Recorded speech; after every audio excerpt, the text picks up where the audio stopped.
रात 8 सितंबर को हमको ऐसी माहिती मिली कि एक हरियाणा पासिंग गाड़ी जिसमें कुछ गौवंश है वो मालेगांव आ रही है। इस इंफॉर्मेशन के ऊपर एक्ट करते हुए मालेगांव तालुका पुलिस स्टेशन के प्रभारी अधिकारी प्रीतम चौधरी और उनके साथ में उनकी टीम, जिसमें पीएसआई तुषार बदाने, पुलिस हवलदार अमोल शिंदे, पुलिस अमलदार किरण राउत ने इस गाड़ी को पकड़ा और इस गाड़ी में 53 जानवर उन्होंने निकाले। इसमें से 53 जानवर में से 8 जानवर मृत हैं। ऐसा ये टोटल 15 लाख मुद्दे माल का पूरा रेड एक्शन कल रात में अंजाम दिया गया था मालेगांव। और कोई आरोपी पकड़ा?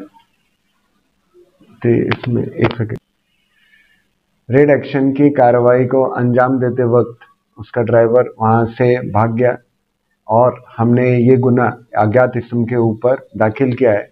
आगे की तपास में निष्पन्न किया जाएगा कि ये गाड़ी का माल कहाँ से आया है और मालेगांव में किन लोगों को सप्लाई किया जा रहा था। जानवर को गौशाला भेज दिया गया। इन जानवरों को गौशाला भेज दिया गया। मैं तमाम प्रिंट मीडिया, इलेक्ट्रिक मीडिया और आए हुए तमाम आज़ाद का कांग्रेस पार्टी की तरफ से इस्तकबाल करता हूँ। मैं असल मुद्दे पे आऊँ, 2-3 मिनट मैं आप लोगों का लूँगा। शहर मालेगांव आज आग के ढेर पर इस बात को मानो, जहाँ एक तरफ आधार कार्ड के नाम पे कई बेगुनाह जेल की सलाखों के पीछे हैं, जहाँ बांग्लादेशी और रोहिंग्याई मसला खड़ा किया जा रहा है, जहाँ औकाफ के मसाइल पर हम लोगों को उलझाया जा रहा है, जहाँ सनत की जुबो हाली जो किसी से पोशीदा नहीं है, वहीं पर हमारे कई सियासी वर्कर्स, कई सियासी पार्टियों से मुतल्लिक हजरात जेल की सलाखों के पीछे हैं।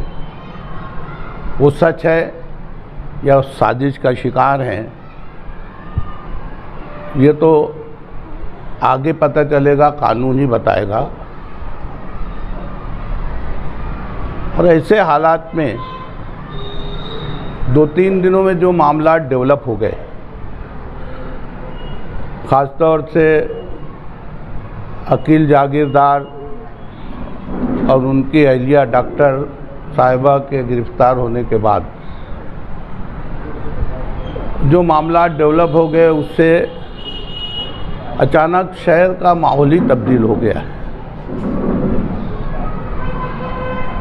ये बात सच है।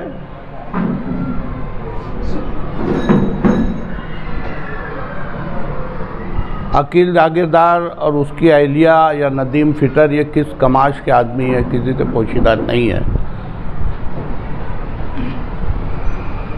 उसने तो मीडिया के सामने अलग ऐलान कहा कि इसके मास्टरमाइंड कौन कौन लोग हैं, लेकिन दुनिया जानती है कि गुनाहगार कभी अपने को गुनाहगार नहीं बताता। अपने गुनाह को साबित करने के लिए या अपना जुर्म हल्का करने के लिए वो दूसरों के सर थूकता है। इसको किसी ने अहमियत नहीं दी। लेकिन बात बिगड़ी वहाँ से जहाँ से समाजवादी पार्टी के युवा नेता जनाब मुस्तकीम डिग्निटी ने अपनी गुफ्तगू के दरमियान कांग्रेस साई के सदर मोहतरम एजाज बेग का नाम लिया और उसमें उसने वो डॉक्टर मोहतरमा के ताल्लुक से कहा कि उनके पास कोई पेपर है जिसमें वो ये बताना चाहते हैं कि वो उनकी बीवी है। मैं आपसे पूछता हूँ,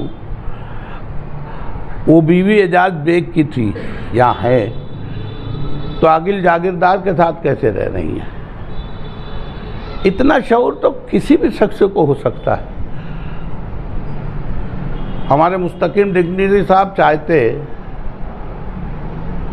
तो एजाज बेग के रूबरू होकर ये बात करते कि देखो ये इल्ज़ाम तराशी तुम्हारे ऊपर हो रही है, बोहतान तराशी हो रही है, या उसको अच्छे ढंग से बयान कर सकते थे कि ये मुजरिम अपना जुर्म छुपाने के लिए लोगों के सर थोप रहा है, जैसे कि उनके सर थोपा जा रहा है।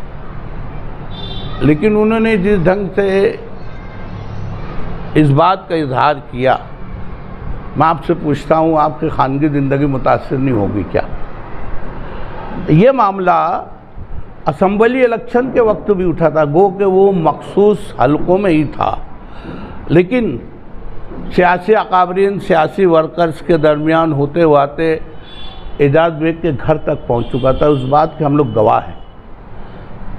उस वक्त उनकी खानगी ज़िंदगी काफ़ी मुतासिर हुई थी।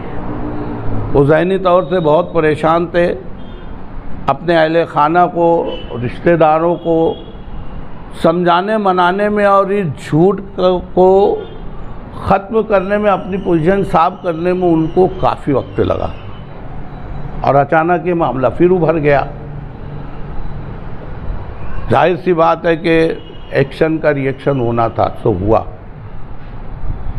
जहाँ तक एजाज बेग की समाजी कारकर्दगी की बात है, वो कोई इससे इनकार ही नहीं कर सकता। बेतकान दौड़ने वाला ये शख्स एक दफ़े घर से निकलता है तो रात को सोते ही वक्त जाता है। और मैं क्या, आप लोग भी इसकी गवाही देंगे कि काम करने के मामले में वो लड्डू नहीं देता। मैं बात करूँगा, उसको बोल देता हूँ, खुद बोलता है चलो मेरे साथ। मामले को हल करने में, जहाँ तक बेतकान दौड़ने में जहाँ तक एजाज बेग है, इस बात का एतराफ़ तो हर कोई करेगा। ये बात ज़रूर है, थोड़ा सा पेशेंट उनके अंदर कम है, सब्र तहम्मुल का मादा उनके अंदर कम है। उन्होंने जिस ढंग से इजहार किया, सही मानों में एक घर की लड़ाई दो घर जाने वाली बात हो गई। हम इसका इतराफ़ करते हैं कि ये नहीं होना चाहिए था। जहाँ तक मुस्तकिम डिग्निटी की बात है, उन्होंने वाकई यहाँ पर चूकी की, उनको एजाज बेग का नाम लेके इस ढंग से इजहार नहीं करना चाहिए था। लेकिन मैंने सुना तो नहीं, लेकिन लोग बोलते हैं कि एजाज बेग के 2 वीडियोज़ आए हैं। एक में तो उसने नाम नहीं लिया, दूसरे में उसने, ऐसा बोलते हैं लोग कि मुस्तकिम डिग्निटी का नाम लिया है। और इसी तनाजुर में कल समाजवादी पार्टी के जिम्मेदारान ने, उनके पदाधिकारियों ने कल मीटिंग लेकर एहतजाजन इस बात का इजहार किया है कि अगर उन्होंने 15 दिन के अंदर अंदर माफ़ी नहीं मांगी तो हम उनका एहतजाज तो करेंगे ही, गोबर मारेंगे और गोबर से मुँह काला करेंगे वगैरह वगैरह। आपसे पूछता हूँ, आज शहर जिस माहौल से गुज़र रहा है, यकीन जानिए पूरे हिंदुस्तान का मरकज़ हो गया है। आज हर किस्म के मामलात यहाँ से उठते हैं और महाराष्ट्र की जीनत बनते हैं। हमारे कई हाई स्कूल के जिम्मेदारान अंडरग्राउंड है, कुछ टीचर्स आज पुलिस कस्टडी में हैं, कुछ इदारों की चौकसी हो रही है। ठीक है, इसमें सच झूठ जो भी निकलेगा वो तो अलग की बात है, लेकिन ये आग मालेगांव से फैल कर, आप यकीन मानिए, उर्दू के वो इदारे जो महाराष्ट्र के दूसरे शहरों में, वहाँ तक ये आग पहुँच चुकी है। धूलिया है, शायदा है, नंदुरबार है, जलगांव है, आप देखिए इसको। और जहाँ तक सुमेट करैया की बात है, देखिए वो कहाँ, जलगांव से लेके वो अकोला सब तरफ जा रहा है और हर जगह मुसलमानों को वो टारगेट कर रहा है। मैं माफ़ी मांगने, मंगवाने, रफा दफा करने की बात नहीं कर रहा हूँ। यह माहौल ऐसा है कि सियासी अकाबरीन को सर छोड़ के बैठना चाहिए और जोड़ के बैठना पड़ेगा, नहीं तो यकीन मानिए मैं जो बोल रहा हूँ, ये शहर आग के ढेर पर है। हर तरीके से हमको तंग किया जा रहा है और शायद हमने गलती की मैं इसलिए गलती बोल रहा हूँ, हमारे लिए हालांकि कोई एजाज़ की बात है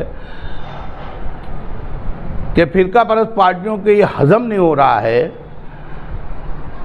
कि कांग्रेस पार्टी का मेंबर ऑफ पार्लियामेंट शोभा ताई बच्चो साहिबा अगर चुन के आई है तो मालेगांव की वोट पर चुन के आई है।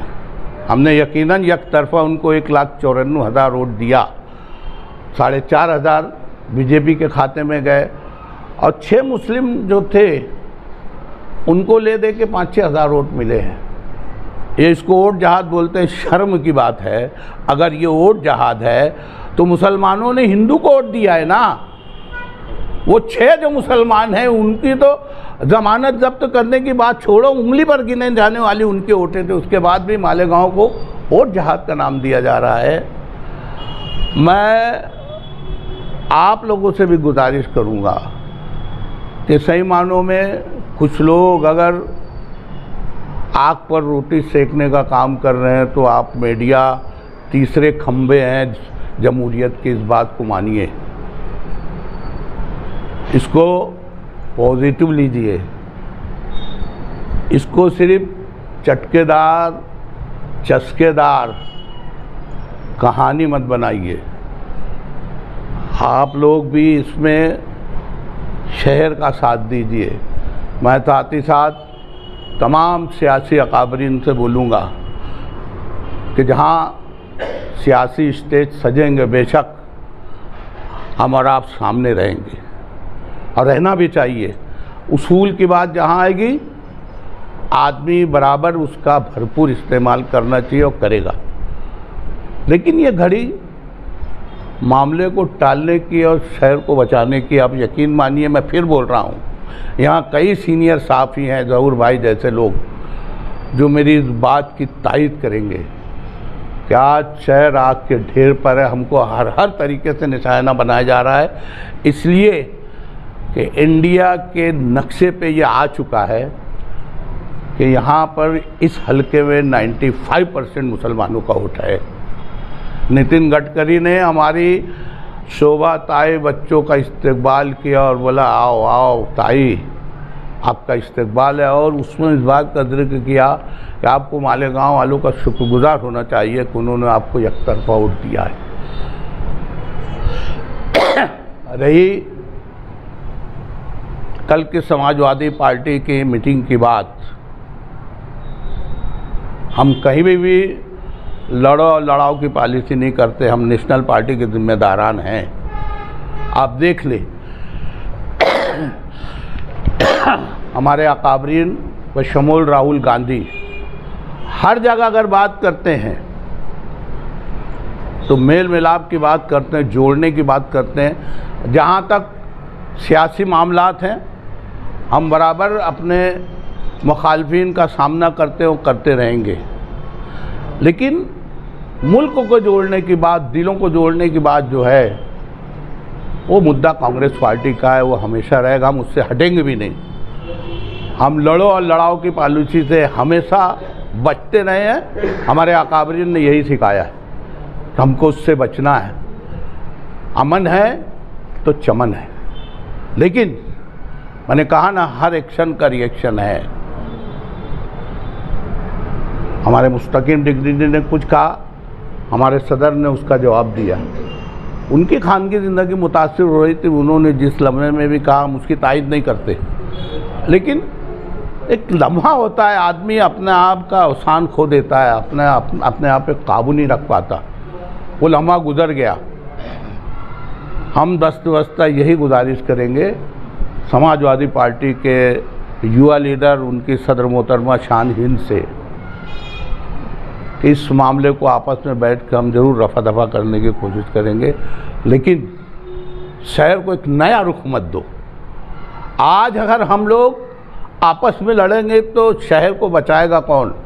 यकीन मानो बाहर के अफराद की निगाहें सिर्फ अगर जुटी हुई हैं तो यहाँ के सियासी अकाबरीन पर है कि इस शहर को अमन चमन की तरफ कोई ले जा सकता है और इन मामलात को कोई निबेड़ सकता है। हर एक के बस में नहीं है। मॉब साइकोलॉजी जो है हमारे सियासी अकाबरीन ही समझते हैं। हमको सर जोड़ के आज शहर जो आग के ढेर पर है, इसको बचाने की बात करना चाहिए। रही अगर वो करते हैं तो हम तो रोक नहीं सकते, वही होगा। एक्शन करिए, एक्शन। मैं तो कहूँगा कि अब भी मौका है, करो कोई उजालों की बात, वरना ये नस्ल उजालों की तरफ जाएगी, है ना। मैं आप लोगों का तहे दिल से मशकूर हूँ कि हमारी छोटी सी बात पर आप लोग यहाँ जमा हुए। आप लोग कुछ पूछेंगे तो हम ज़रूर उसका तसल्लीबख्श जवाब देने को। मीडिया का जिक्र किया कि मीडिया इस चीज़ का हिस्सा ना हो, इस तरीके की जो बातें हो रही है, तो हम लोग मीडिया के जो लोग हैं उन्होंने भी ये तय किया है कि हम किसी का ऐसा प्लेटफॉर्म ना दें जिससे किसी की जातियात पर हो। उस दिन जो इजाज बेग साहब ने कहा था जी, वो मीडिया के लोगों ने जुमला नहीं लगाया, वो काट दिया, लेकिन ऐसे कुछ जुमले जो ऑफिशियल चैनल पर लग जाते हैं जिसकी वजह से विवाद हो गया, तो इसको कैसे देखें? नहीं, देखिए, मैंने इन जनरल कहा है कि एक वक्त आता है कि आदमी मोहतात हो जाता है, और मैंने कहा ना, आप जमहूरियत के तीसरा सुतून हो। आप लोगों की भी जिम्मेदारी बढ़ जाती है कि शहर आज जिस ढेर से गुजर रहा है, इसे तो कोई इनकार नहीं कर सकता। आप लोगों की भी बहुत बड़ी जिम्मेदारी, बल्कि मैं तो ये कहूँगा कि सबसे बड़ी जिम्मेदारी आज आपकी हो गई है। कल तक ये सोशल मीडिया इतना ज़्यादा इसका रिवाज नहीं था। लोगों को अखबार और बोर्ड के ज़रिए पता लगते लगते कई दिन निकल जाते थे। यहाँ तो मिनटों मिनटों में इधर उधर बात हो जाती है। हर कोई मोबाइल खोलता है, पहले मालेगांव की न्यूज़ देखता है। आप यकीन मानो, हम मालेगांव में बैठे हैं, मैं भिवंडी बॉम्बे में, रिश्तेदार हैं धुलिये में है, वो उठते हैं पहले मालेगांव के चैनल्स खोलते हैं। आज जिस किस्म का माहौल है, उस तनाजुर में मैंने कहा कि आप लोगों की भी बहुत जिम्मेदारी हो जा रही है कि इसको आप थोड़ा सा संभालिए प्लीज़। आपने बात कर रहे हैं जागीरदार की बात की, जागीरदार तो वो लोग जेल में हैं जी, उसके बारे में आप क्या सोच रहे हैं? वो जो लोग जेल में, दूसरे सियासी लोग थे और भी जेल में जी, उसके बारे में आप क्या सोच रहे हैं? एक सवाल ये है। दूसरा ये है कि उनके ताल्लुक से अगर आपके सदर से कुछ हुआ हो, यानी क्या रहता कि कोई जाके, या आप ये समझिए कि ये सब पर्दे के सामने आ गया, कुछ पर्दे के पीछे की बातें रहती, उसका भी एक्शन का रिएक्शन आता है जी, आप समझ जाएंगे मेरी बात, इशारे में बराबर है ना। क्या ये ऐसा तो नहीं हुआ जिसकी वजह से उनके ऊपर कुछ आया और उन्होंने कुछ? देखिए, मैं तो कहूँगा कि वक्त सबसे बड़ा मरहम, और उसका हमको इंतज़ार करना चाहिए। मैंने शुरू में ही कहा कि अकील जागीरदार और वो नदीम फिटर या उनकी अहलिया, ये किस तमाश के लोग हैं। इसके पहले भी नदीम फिटर खबरों में आ चुके हैं, है ना। तो हम लोग उनकी बातों पर किस कदर भरोसा करें। उन्होंने तो दूसरे सियासी अकाबरीन के ऊपर भी इल्ज़ाम लगाए कि मास्टरमाइंड है, लेकिन शहर ने उसके ऊपर कान भी नहीं धरा, क्योंकि हर मुजरिम चाहता है कि वो बेगुनाह साबित हो जाए, या उसके गुनाह का बोझ कम से कम दूसरों के कंधे पे जाकर हल्का हो जाए। तो मैंने यही कहा ना कि इनकी बात को तो कोई गौर नहीं करेगा। हाँ, जहाँ तक हमारे दो सियासी जिम्मेदारान शहर के जेल में हैं, मैं कहता हूँ हर आदमी ख़ता और निसिया का पुतला है ना। हर एक से चूक होती है, हम सब लोग मुकम्मल नहीं हैं। कहीं ना कहीं किसी न किसी ज़मरे में हम लोगों से भी चूकियाँ होती रहती हैं, लेकिन उतना एक पहलू को बनाकर किधर किसी की किरदार खुशी करना, ये भी तो मुनासिब नहीं है। होता है, हम लोगों से भी चूकियाँ होती हैं, आप लोग भी हैं, कहीं ना कहीं लेन देन में, बोल चाल में कहीं ना कहीं चूकियाँ हो जाती हैं, लेकिन जो इस कमाश के हैं वो तो दिखते हैं ना। आज ये दो लोग अंदर हैं, शफीक राना साहब और हमारे यूसुफ इलियास साहब हैं जेल की सलाखों के पीछे। ये तो वक्त ही बताएगा कि इनके साथ साजिश की गई या वो इस तरीके के अतवार से पहले से हैं। आज हम कुछ नहीं बोल सकते उनके बारे में। दूसरा, आपने सियासत का वो दौर भी देखा है जब न्याल साहब, कबीर सेठ और ये भी थे, और आज का भी था। जिस तरह से सुलझी हुई बात आपने की, आपको सब कहना था, आपने सब कह दिया, लेकिन वो समझने वाले को समझ गया कि आप क्या कहना चाह रहे थे। तो क्या सियासत की इस्लाह की ज़रूरत है? मैं तो कहता हूँ कि कोचिंग क्लास लगना चाहिए।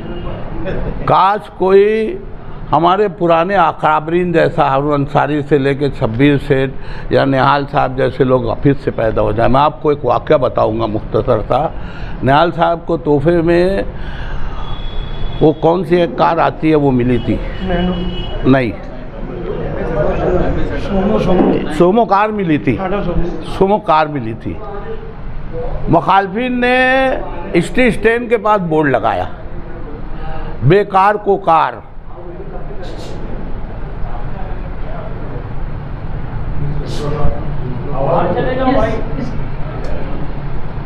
निहाल साहब को तोहफे में, और मैं आपको बताता हूँ अमरीश पटेल के भाई ने वो कार उनको तोहफे में दी थी, सोमो कार नई नई निकली थी।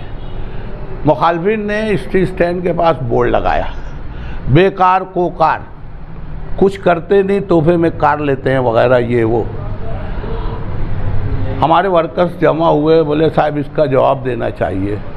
अरे बोले बेवकूफ़ लोग, जो जवाब मुझको देना था वो दे रहे हैं कि मुझको कार कहाँ से मिली है। तुमको तो उनका शुक्रिया अदा करना चाहिए कि निहाल साहब को ये बताना पड़ता कि वो कार उनको तोहफे में मिली है, वो खुद बता रहे हैं ना। तो ये थी सियासी वक्त की एक हलचल थी, उस वक्त का माहौल अलग था।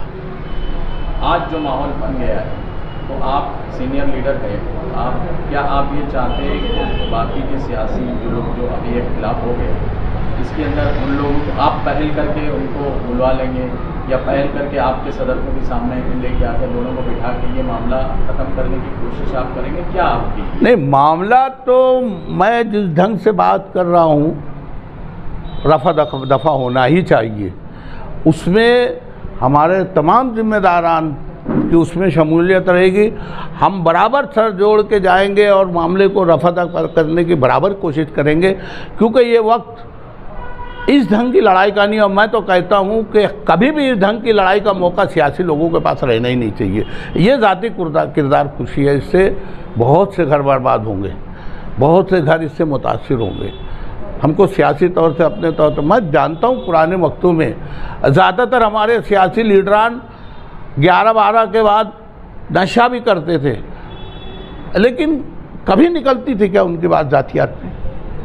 और किसी ने अगर की तो दूसरे बोलते थे कि यार उनकी ज़ाती ज़िंदगी से तुम्हारा क्या, तुम्हारा सियासी ढांचा इस शहर को कहाँ मुतासिर करता है बताइए ना।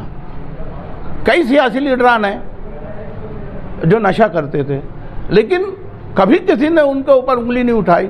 ये उनका ज़ाती फेल था, उसको सियासी ज़िंदगी से किसी ने नहीं जोड़ा। किसी ने जोड़ने की कोशिश की तो शहर ने उनकी बात पे कान भी नहीं धरा। आज ये क्या हो गया है, ज़ातियात पे लोग जा रहे हैं ना, ये सही मानों में घर ख़राब करने के बाद एक दूसरे का दिल मैला करने की जो बातें हो रही हैं, मैं फिर कहूँगा कि इसमें सही मानों में सबसे अहम रोल आपका हो सकता है। मैं तो कहूँगा जिस ढंग से आप मुझसे पूछ रहे हो ना ज़हूर भाई, आप सही में एक दफ़ा जोड़ के इस किस्म का ना एक कोचिंग क्लास शुरू कीजिए और लोगों को बताइए कि देखो पहले की सियासत आपने भी वो ज़माने देखा, पहले और अभी में क्या फ़र्क आपको दिखेगा। अब इसमें आपके सदर साहब जो हैं उनके बारे में भी ये है कि वो जज्बात में बह जाते हैं या फिर अपने जज्बात पे कंट्रोल नहीं कर पाते हैं, जिसकी वजह से शोभाताई से लेके और उससे पहले से लेके अभी तक के ये सारे वाक़यात हुए। तो आपके सदर की जिम्मेदार है ना? नहीं, मैं इससे इनकार नहीं करता। मैंने शुरू में ही कहा कि देखो वो शख्स बेतकान दौड़ता है और इसे कोई इनकार नहीं कर सकता, लेकिन इंसान ख़ता और नसिया का पुतला है। हर एक में हर फन नहीं होता, वो थोड़ा लूज टेम्पर है, जल्दी बिफर जाता है, ज़बान और दिमाग और मिजाज पे कभी कभी कंट्रोल खो देता है। ये खामी है उस पर। और यकीन मानिए मैं एक बात ज़रूर बोलूँगा, वसूख से बोलूँगा कि उसमें फ़र्क आया है। उतना नहीं आया है कि लोगों को नहीं महसूस हो, लेकिन पहले की नस्बत फ़र्क ज़रूर आया है। हम लोग गाए बगाए उनको अपने तौर से बोलते रहते हैं। अबू बकर भाई से लेकर हमारे भाया वगैरह सब कुछ हम लोग बैठते हैं ना, जब भी उनसे बोलते हैं कि साहब आप में सब अच्छाई है, काम करने की जुस्तजू है, बेतकान दौड़ते हो, लोगों का फ़ायदा करते हो, लेकिन थोड़ा सा अपने आप को कहीं कहीं ना मॉडिफाइड करने की कोशिश करो।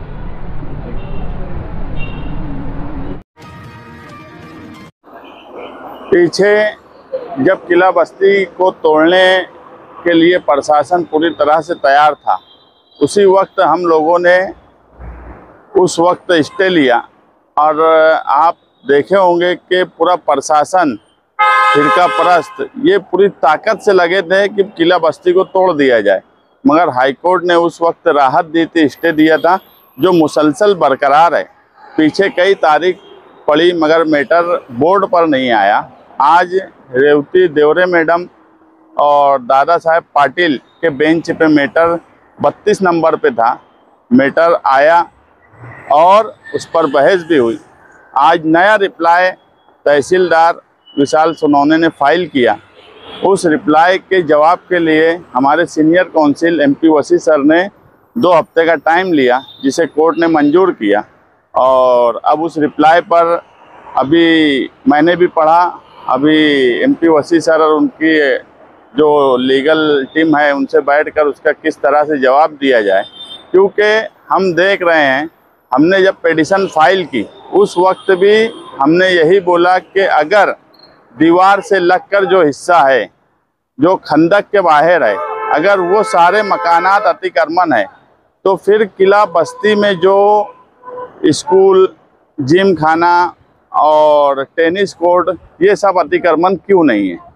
अगर रहने वाले लोग जिनको सालों से रह रहे हैं, आज 50 साल के ऊपर के अरसे से, अगर वो किले के बाहर हैं और अतिक्रमण है, जिस GR के हवाले से 2025 का प्रशासन एक्शन लेने की बात करता है, उसने अभी तक स्कूल को कोई नोटिस नहीं दिया। और आज के रिप्लाई में वो कहीं ना कहीं स्कूल को बचाने की कोशिश करते हुए दिखे कि 1961 में स्कूल को एजुकेशन डिपार्टमेंट की तरफ से स्कूल के लिए दिया गया, उसको कलेक्टर ने मंजूर किया, इसलिए वहाँ पर स्कूल है। ये सारी बातें बोली गई, जबकि हमने हमारे पिटीशन में उस वक्त भी लिखा था कि 1971 में भी एक जगह कलेक्टर ने बेचा। अगर किले के अंदर स्कूल दी जा सकती है तो फिर किले के बाहर रहने वालों को वहीं पर उनको खरीदी क्यों नहीं दी जा सकती, या अगर वो लीज पर लेना चाहते हैं तो उनको भी दिया जाए। इस तरह की बात हम कोशिश करेंगे, हमारे वकील को बोलें और वो अपना रिप्लाई फाइल करें। 2 हफ्ते के बाद उसकी डेट पड़ेगी। मगर ये जो पूरा मामला किला झोपड़पट्टी का था, ये ऐसे वक्त में जिस तरीके से हमने कोशिश की थी, क्योंकि मालेगांव शहर में मुसलसल फिरका परस्तों की जद में है। हर मामले को आप देखेंगे, जिस 2025 जनवरी के GR की बात बोली जाती है, आसपास भी कई किले हैं, ज़मीनी किले हैं, दूसरे कई किले हैं, मगर एक्शन सिर्फ मालेगांव शहर में ही क्यों लिया जा रहा है?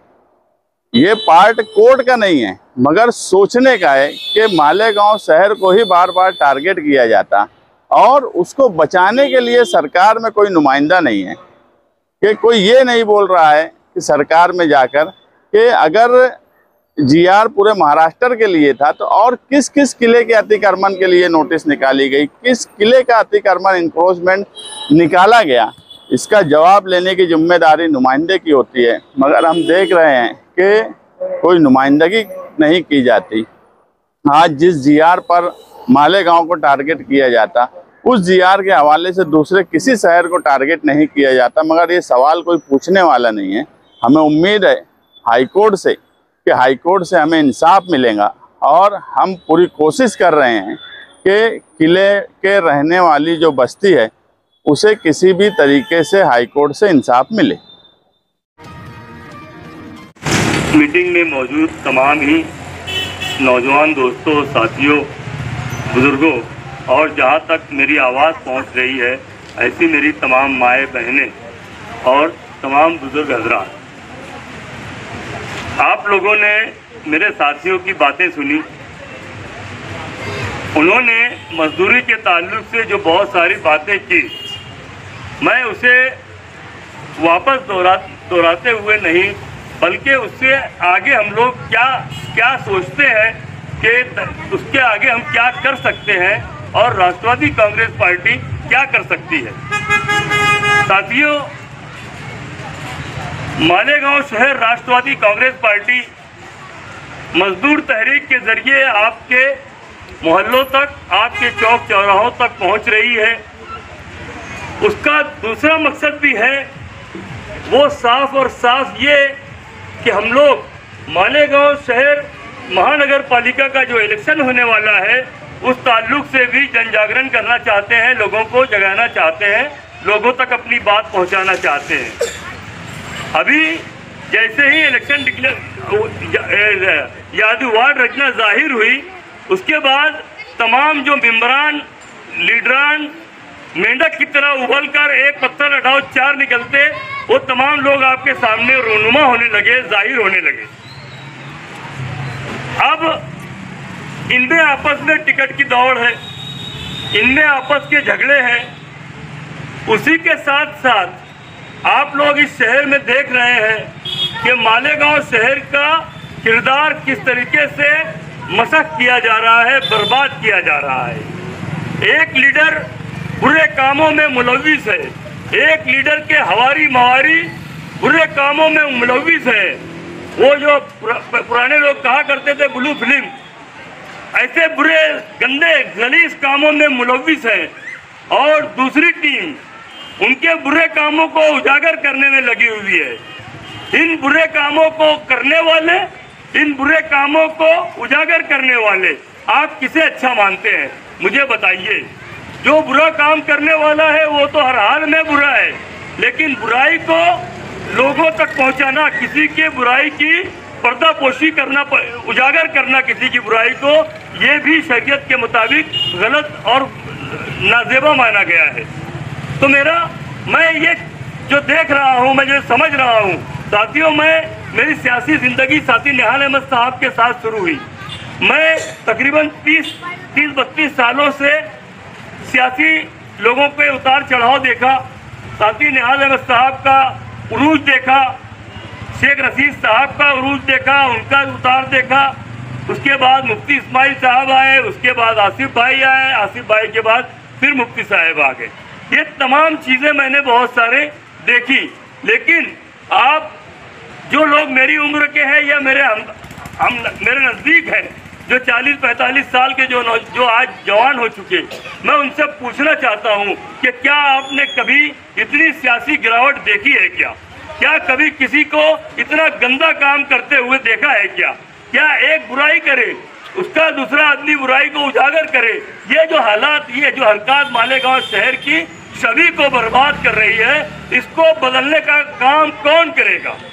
राष्ट्रवादी कांग्रेस पार्टी अगर मजदूरी बढ़ाने का काम करने के लिए अपने आप को आपके लिए झोंकने के लिए तैयार है, मैं इस बात की गवाही देता हूं कि मालेगांव शहर राष्ट्रवादी कांग्रेस पार्टी यानी मालेगांव शहर में मेरे साथी जो अल्ताफ भाई है, असलम अंसारी है, बिकन रजाक है, आज़ाद अनवर साहब हैं और जो दीगर में अबू ज़र अंसारी साहब है, मौलाना रशीद है, ये तमाम मेरे जो अहबाब है और जो हमारी जो टीम जो बेशुमार तरीके से अलग अलग जावियों से हमारे साथ में जो लोग जुड़ रहे हैं, मैं उन तमाम लोग जुड़ने वालों का इस्तेक़बाल कर रहा हूं। लेकिन ये टीम इस बात की गवाही देती है कि हम लोग मालेगांव शहर के मजदूरों की मजदूरी बढ़ाई जाए, इसके लिए तन मन धन से कानूनी तरीके से रोड पर, रास्तों पर जिस तरीके से मुमकिन होगा हम मजदूरी बढ़ाने के लिए कोशिशें करेंगे और उसके लिए इंशाअल्लाह अगर आप लोगों का साथ रहा तो उसमें हमें कामयाबी और कामरानी मिलेगी। दूसरी बात यह है कि हमारी एक लड़ाई मालेगांव शहर के बुनकरों से सिर्फ मजदूरी बढ़ाने के ताल्लुक से अगर है, तो दूसरी जानिब हुकूमत वक्त सरकार से हमारी लड़ाई है। हम चाहते हैं कि वो पावर लूम मजदूरों के लिए पावर लूम कामगार कल्याणकारी बोर्ड बनाए। कल्याणकारी बोर्ड बनने के बाद मालेगांव मजदूरों को इंश्योरेंस मिलेगा। जिस तरीके से गौंडी मिस्त्री लोगों को साल में एक मरतबा उनका इंस्ट्रूमेंट, उनके सामान मिलते हैं, घरेलू इस्तेमाल के लिए 51 बर्तन, 50 बर्तन ये दिए जाते हैं। अगर वो बीमार हो जाए, कोई हादसा हो जाए कारखानों में, तो उसके लिए 10 लाख तक का इंश्योरेंस दिया जाता है। ऐसे तमाम जो फवायद हैं, जो सरकारी स्कीम है, ये किसी के बाप की स्कीम नहीं है। अब तुम्हारा हक है तो आप माचिस खरीदते हो, आप मोबाइल पे रिचार्ज मारते हो, आप चाय पीते हो, आप जो अखराजात करते हो, जो छोटे से छोटा खर्च करते हो, वो तमाम का जो टैक्स है आप सरकार को अदा करते हो वही पैसा घूम कर आप तक आता है। लेकिन ये हक दिलाने का काम भी हमारे लीडरान ने, हमारे रहनुमाओं ने नहीं किया। साथ ही निहाल अहमद साहब के सियासी इक़्तिदार के खत्म होने के बाद जो शहर में इक़्तिदार रहा वो दोनों पार्टी का रहा, कभी कांग्रेस पार्टी के नाम से, कभी MIM के नाम से।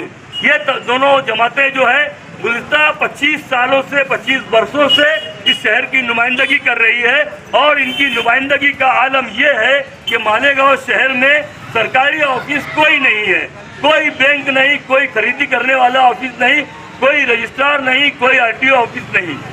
हमारी बदनसीबी है कि हमें हमारी माँ बहनों को अगर लाडली बहना स्कीम में KYC कराना हो, पैसा निकालना हो, बुजुर्गों को वजीफा निकालना हो तो नदी के उस पार जाना पड़ता है। काम एक बार में होता नहीं। अल्लाह ने हमें मुसलमान पैदा किया, इसलिए हमारा काम एक बार में होता नहीं, दोबारा जाना, तिबारा जाना पड़ता है।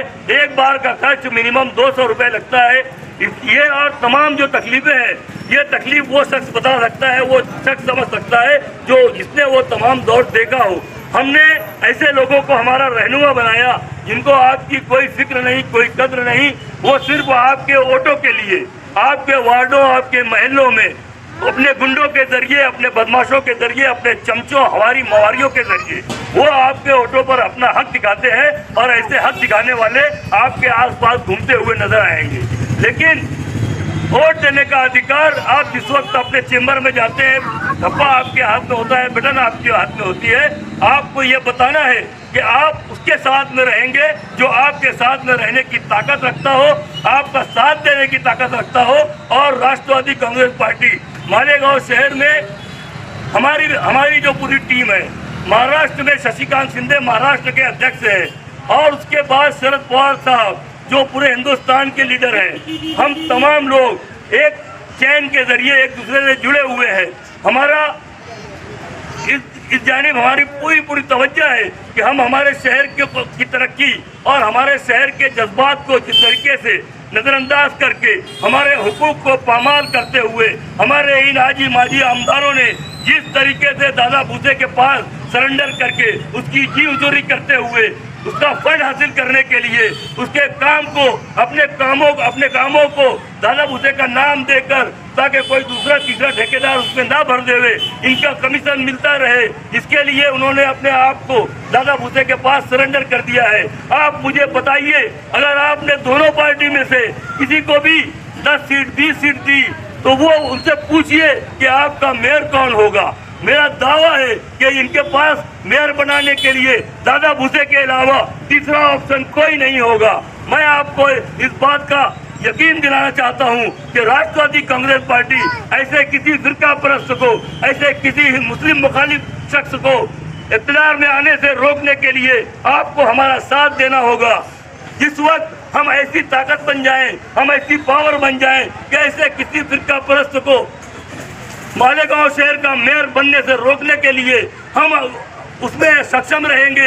हमारे पास वो ताकत है, वो सेकुलर ताकत है, इंडिया अलायंस की ताकत। राहुल गांधी, शरद पवार साहब और इंडिया अलायंस के जो लोग हैं, जो दीगर लीडरान हैं, वो तमाम लोग हैं। महाराष्ट्र में उद्धव बाला साहब ठाकरे जो पुरानी जो शिवसेना है, और जनाब शरद चंद्र पवार साहब, और महाराष्ट्र में राहुल गांधी साहब कांग्रेस आई के जो है, ऐसे तमाम गैर फिरका परस्त लोगों के साथ में, सेकुलर लोगों के साथ में मालेगांव शहर राष्ट्रवादी कांग्रेस पार्टी इलेक्शन लड़ने जा रही है। और हर वार्ड में, आपके इस वार्ड में भी बतौर खास हमारे उम्मीदवार उतारे जाएंगे। यह आपकी जिम्मेदारी होगी, यह आपकी जिम्मेदारी होगी कि आप एक बार जरूर सोचे मालेगांव शहर की आन बान शान के लिए, मालेगांव शहर की उन पर्दा नशीन ख्वातीन के लिए जिन्हें नदी के उस पार अपने 150 रुपया, 1500 रुपया, 500 रुपया वजीफा लेने के लिए जाना पड़ता है। खरीदी लेने और देने के लिए नदी के उस पार रवागांव नाके तक जाना पड़ता है, नदी के उस पार सडाना नाके तक जाना पड़ता है। और ऐसी बेशुमार तकालीफ को दूर करने के लिए आपको मालूम है मालेगांव सिविल हॉस्पिटल जिसमें जच्चा खाना मंजूर था, वो जच्चा खाना आज के मौजूदा आमदार ने वो जच्चा खाना सटाना हॉस्पिटल में मुंतकिल कर दिया। वो सटाना हॉस्पिटल दादा बिसे ने फंड लाकर वो तमाम वार्ड को उठाकर सटाना हॉस्पिटल में मुंतकिल कर दिया गया। अब हमें जच्चा के लिए अगर हमारी खवातीन को जाना पड़ता है तो वो सटाना हॉस्पिटल में जाए, क्योंकि वहाँ पर वो तमाम लवाजमात मौजूद है जो किसी टिपिकल केस के लिए होने चाहिए। ये तमाम तकालीफ ऐसी है जिस पर आपको संजीदगी से गौर करना होगा, सोचना होगा, समझना होगा। इसलिए हम आप तक पहुँचे, आपसे गुजारिश करने के लिए आए कि आने वाले 12 सितंबर को शाम में 6 बजे से लेकर रात 10 बजे तक एक अजीमुश्शान जलसे का इनेकाद महाराष्ट्र राष्ट्रवादी कांग्रेस पार्टी के सदर जनाब शशिकांत शिंदे साहब की सदारत में वहाँ पर गांधीनगर चौक में लिया जा रहा है। आपसे गुजारिश है, आपसे दर्दमंदाना गुजारिश है, आप पावर लूम से मुंसलिक ना हो। अगर आप पावर लूम से मुंसलिक हो, पावर लूम के किसी भी शोबे से मुंसलिक हो, आपसे गुजारिश है, आप चाहे होटल मालिक हो, चाहे आप गन्नी जोड़ते हो, रज भरते हो, हमाली करते हो, आपसे गुजारिश है कि आप वहाँ पर जरूर आए और हमारे हौसलों को हिम्मत दे, जला बख्शे। यही गुजारिश है, यही अपील है। इसी अपील को लेकर मैं आप तक आया था। आप लोगों ने मेरे साथियों की बातें सुनी, मेरी बातों को गौर से सुना, मुझे बोलने का मौका दिया। आप तमाम लोगों के शुक्रिया के साथ आज की मीटिंग खत्म हुई, ऐसा मैं